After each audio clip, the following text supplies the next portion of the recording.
আমার ইন্ডাস্ট্রির কিছু মানুষ আমাকে যারা ভালোবাসে তারা আমাকে সাপোর্ট করেছে। ওই সময় 2007-এর ঘটনা বলছি, মানে একটা টাইমে আমি যে জানতে পারলাম কোনো কিছুই আমার ছিল না।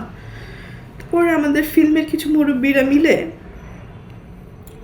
এটা সেটেল করে দিয়েছিল যে পপির একে শূন্য হাতে মেয়েটাকে রাস্তায় ফেলে দিলেন। বিশেষ করে আলমগীর ভাইয়ের কথা বলবো, কারণ আলমগীর ভাই আমার কাছে হয়তো আপনাদের কাছে হিরো, কিন্তু আমার কাছে একজন বলবো যে আমার সবচেয়ে বড় ওয়েলিশার ছিলেন বাদল খন্দকার। আরও আছে, আরও অনেক কাছের মানুষ আছে, তারা এই প্রবলেমগুলো ভিতরে ভিতরে জানতেন এবং ওনারা আমাকে অনেক সাপোর্ট করার চেষ্টা করেছেন। আমার বাবা মাকে ডাক দিয়ে বললো যে ওর কিছু জিনিস ওকে ফেরত দেন, কারণ এটা তো একটা মেয়ে, হ্যাঁ, ওর জীবনে বেঁচে থাকার জন্য কিছু না কিছু ফেরত দেন। তো তখন আমার বাবা মা কী কারণে আমার সাথে বেইমানি করেছিল আমি জানি না, হয়তো এরকম ঘটনা অনেক আছে। আমাকে আলমগীর ভাই একবার বলেছিল যে এটা এই সেম ঘটনাটা শাবানা ম্যাডামের সাথে হয়েছে। কারণ আমি না তখন মেন্টালি খুব আপসেট ছিলাম যে আমার বাপ মা ভাই বোন আমার সাথে এরকম করলো, বিশ্বাসঘাতকতা করলো, আমার সাথেই করলো। তখন আলমগীর ভাই আমাকে বলেছিল না, এই ঘটনা এর আগে অনেক মানুষের সাথেই হয়েছে। তো সেই সান্ত্বনা নিয়ে হয়তো আমি বাকি জীবনটা পার করতে চেয়েছিলাম এবং কাজ করে আমি আবার সারভাইভ করেছিলাম। তো বিগত কয়েকদিন যাবৎ একটা নিউজ বারবার করে আমার মা বোন এস্টাবলিশ করার চেষ্টা করছে যে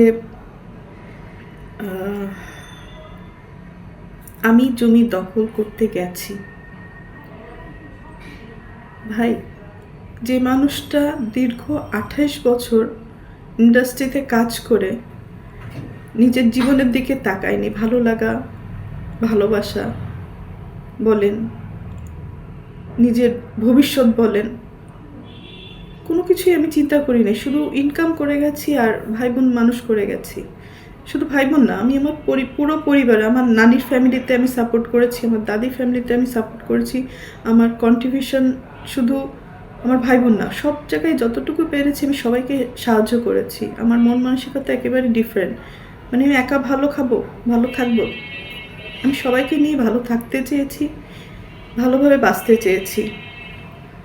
তো সেই পরিপ্রেক্ষিতে আসলে সবাইকে হেল্প করা। আমার নানি বাড়িতে যান, তার বাসায় যে সে যে ঘরটাতে থাকে সেই ঘরটাও কিন্তু আমার টাকা দিয়ে তোলা। আমার মা যে ঘরটাতে এখন খুলনাতে থাকে সেই ঘরটাও আমার টাকা দিয়ে তোলা। যে ভাড়াটে বাড়ির কথা উনি বলছেন সেই ঘরটাও আমার টাকা দিয়ে, আমার কষ্ট অর্জিত টাকা। রোদে পড়েছি, বৃষ্টিতে ভিজেছি, মানুষের অনেক ভালো কথাও শুনেছি, মানুষের অনেক মন্দ কথাও শুনেছি, অনেক ভালো গালিও দিয়েছে, আবার ভালো কথাও বলেছে, সম্মানও পেয়েছি, দুর্নামও পেয়েছি। তো সব কিছুর ঊর্ধ্বে হচ্ছে আমি একজন মানুষ। তো আমি আমার ফ্যামিলিকে সাপোর্ট করতে যে এই যে ঘরের কথা বলছি, সেই ঘরটা কিন্তু আমার বাবার 11 কাঠা জমি। তো 11 কাঠা জমির মধ্যে আমি আমার চাচার কিছু জমি কিনে রেখেছিলাম, মানে ফ্যামিলি প্রপার্টি, ফ্যামিলির সম্মান রক্ষা করতে যেয়ে আমি ফ্যামিলি কিছু প্রপার্টি কিনেছি। তো আমার চাচার অংশ কিনেছি, আমার ফুপুর অংশ কিনেছি, আমার বাবারও কিছু অংশ বিক্রি করে দিয়েছিল বাইরে, পরে আমি নিয়েছি কিনে এবং ওখানে ঘর তুলে দিয়েছি। তো কিছু অংশ আমি কিনেছিলাম যেটা রাস্তার সহকারে রেজিস্ট্রি হয়েছিল।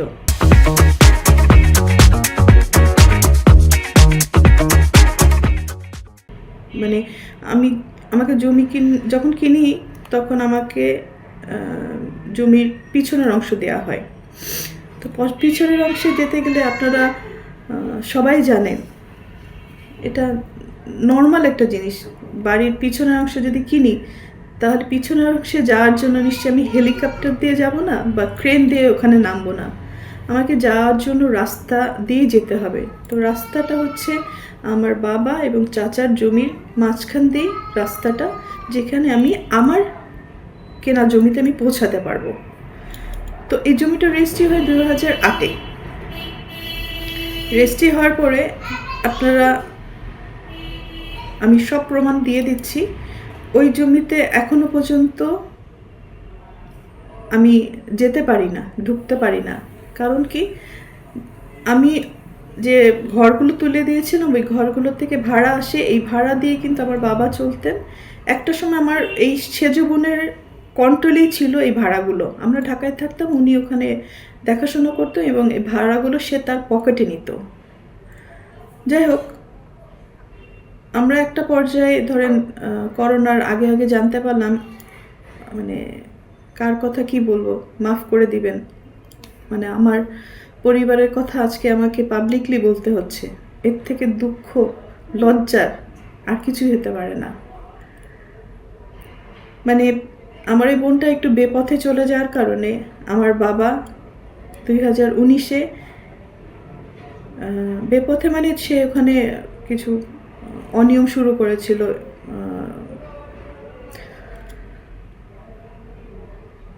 নেশা জাতীয় ব্যবসা শুরু করেছিল, জিনিসের স্মাগলিং শুরু করেছিল, সুদের ব্যবসা শুরু করেছিল। তো আমাদের যতটুকুই আছে সম্মান ফ্যামিলিতে, মানে দেশের মানুষের কাছে সম্মান বলেন আর খুলনার মানুষের কাছে সম্মান বলেন, এই সব কিছু, মানে সব কিছুর কী বলে, সব কিছুর কারণে আমার বাবা তাকে এগুলো স্টপ করতে বলে, তো উনি স্টপ করে না। এবং আমার মা তাকে এই সমস্ত অকারেন্সের জন্য তাকে সহযোগিতা করে, সাপোর্ট করে। তো যার কারণে আমার মা এবং বাবার সাথে এগুলো নিয়ে দ্বন্দ্ব বাঁধে, এবং দ্বন্দ্বের এক পর্যায়ে যে আমার বাবাকে খেয়ালি মারে, মারধর করে এবং রক্তাক্ত করে দেয়। তো বড় সন্তান হিসাবে এটা আমার সামনে হওয়াতে আমি আমার ছোট বোন এটা প্রোটেস্ট করি, এবং প্রোটেস্ট করতে যেয়ে আমার বাবাকে সেভ করতে যেয়ে আমিও সেখানে ইনজিউর হই। হ্যাঁ, আমার ছোট যে পালিত ভাই বলে, তথাকথিত ছোট ভাই সামির এবং বোন খেয়ালি, ওনারা আমাকে, আমার বাবাকে প্রচুর পরিমাণ মারধর করে। সেটা পুরো খুলনা শহর সবাই জানে, আমার ফুল ফ্যামিলি জানে। এবং আমার কাজিন আছে, ফুফাতো ভাই, সেও পাশ থেকে, সবাই তো আসলে মুভ করে না। আমার এই ফুফাতো ভাইটা, ভাই 2-4 জন ছিল যারা এসে দেখে যে আমার বাবাকে আমাকে পিটাচ্ছে, মানে মেরে ফেলার উপক্রম হয়েছে, সেই মুহূর্তে ওরা এসে আমাদেরকে সেভ করে এবং তারাও এই আক্রোশের শিকার হয়। তো ওই মুহূর্তে বাসার মধ্যে আমাদের ফ্যামিলিতে ডিসিশন হলো যে, এবং আম্মিরও কিছু যোগাযোগ শুরু হলো, যেটাতে আসলে স্বামী হিসাবে আমার বাবা মেনে নিতে পারেননি। আসলে এটা বলা উচিত না, যাই হোক এখন বাধ্য হয়ে আমাকে বলতে হচ্ছে। না বললে আমার ইমেজ যেভাবে তারা নষ্ট করার চেষ্টা করেছে, আমার তো অল্প ছোটোখাটো একটা ইমেজ, সুন্দর যতটুকু কাজ করার চেষ্টা করেছি সেই ইমেজগুলো সে নষ্ট করার চেষ্টা করেছে এবং দেশের মানুষের কাছে আমাকে একদম ভূমিদস্যু হিসাবে প্রেজেন্ট করেছে। হ্যাঁ, একজন নায়িকা হিসেবে না, আমাকে একজন ভিলেন হিসেবে প্রেজেন্ট করে ফেলেছেন, যেটা একেবারেই মিথ্যা কথা।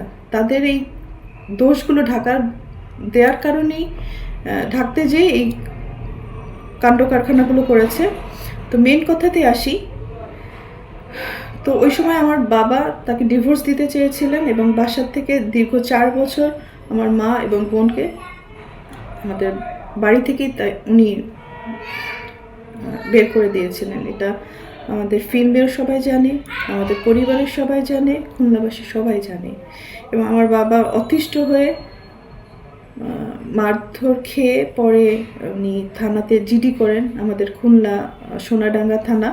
2019-এ 14 মে একটা জিডি আছে, এটা আমি দিয়ে দিব, বা আপনারা খুঁজলে সবাই পাবেন। ওনারা অবৈধভাবে আমার লাইনটা ইউজ করতে চাচ্ছে, যেটা আমি বিগত দিনে সারা জীবন ভর্তুকি দিয়ে গেছি, ভর্তুকি দিয়ে যাব, আমি মৃত্যুর আগ পর্যন্ত তাদের কাঠপুতুল হিসাবে তাদের কাছে থেকে যাব, এটা একটা চাওয়া তাদের। তো আমি আমার জীবন বাঁচাতে দূরে থাকাটা কি আমার অপরাধ? ভালো থাকাটা কি অপরাধ? সুস্থ সুন্দর থাকাটা কি অপরাধ? যদি এটা অপরাধ হয়ে থাকে তাহলে আমি অপরাধী, তবে ভূমিদস্যু হিসাবে আমি অপরাধী না। আমি আমার মাকে, আমি কিছু ভিডিও ক্লিপিংস দিব আপনাদেরকে, আপনারা দেখে জাজমেন্ট করবেন এটা কি কোনো মা, এটা কি কোনো বোন? আমি নিজে অবাক হই যে আমি কাদের জন্য করেছি, কেন করেছি। এই সমস্ত কোশ্চেনের নিজের কাছে নিজে করতে করতে এখন আমি না মানে অনেক হিসাব মিলাতে পারি না, যার কারণে আমি সব কিছু থেকে দূরে চলে গেছি। আমি আর কতদিনই বাঁচব? যে কদিন বাঁচতে চাই একটু সুন্দরভাবে বাঁচতে চাই, একটু ভালো থাকতে চাই, একটু ভালো খেতে চাই, আল্লাহ খুদার নাম করতে চাই। আমার ফ্যামিলির কারণে আমি যতটুকু কাজ করতে যেয়ে মানুষের গালি খেয়েছি, যতটুকু পাপ কামাইছি, এগুলো সব কিছু মুছে ধুয়ে আমি সুন্দরভাবে মরতে চাই। এটা যদি আমার জন্য অপরাধ হয়ে থাকে আমি অপরাধী ভাই। আর কিছু বলার নেই আমার। আমি কাগজ, পেপারস, ডকুমেন্ট সব আমি এই লিঙ্কে হয়তো দিয়ে দেব। আমার যারা সাপোর্ট করেন, আমার ওয়েলিশ যারা আছেন, মিডিয়ার সাংবাদিক ভাই বোনেরা, তাদেরকেও বলবো যে ভাই, একটা মানুষ যদি ভালোভাবে বাঁচতে চায় তার নামে এত নোংরা কথা লিখেন না, বলেন না। পরিবারের মানুষ তো তার স্বার্থে আমাদেরকে ইউজ করে, স্বার্থ শেষ হলে চিনে না। আপনারও অন্তত পক্ষে যারা মিডিয়াতে ভালোভাবে কাজ করে গেছে তাদেরকে অন্তত পক্ষে সম্মানের সাথে প্রেজেন্ট করেন। বিদায়টা যেন সম্মানের হয়, এতটুকুই আপনাদের কাছে চাওয়া। একজনের কথাতে বাজেভাবে একটা মানুষকে প্রেজেন্ট করেন না, অসম্মান করেন না। সুনাম কামাতে অনেক সময় লাগে, বদনাম করতে 1 সেকেন্ড লাগে। অ্যাটলিস্ট আমাকে একটু ভালো থাকতে দেন, একটু দোয়া করেন যাতে আমি ভালো থাকি। আমার মা হয়তো উনি মানসিকভাবে অসুস্থ,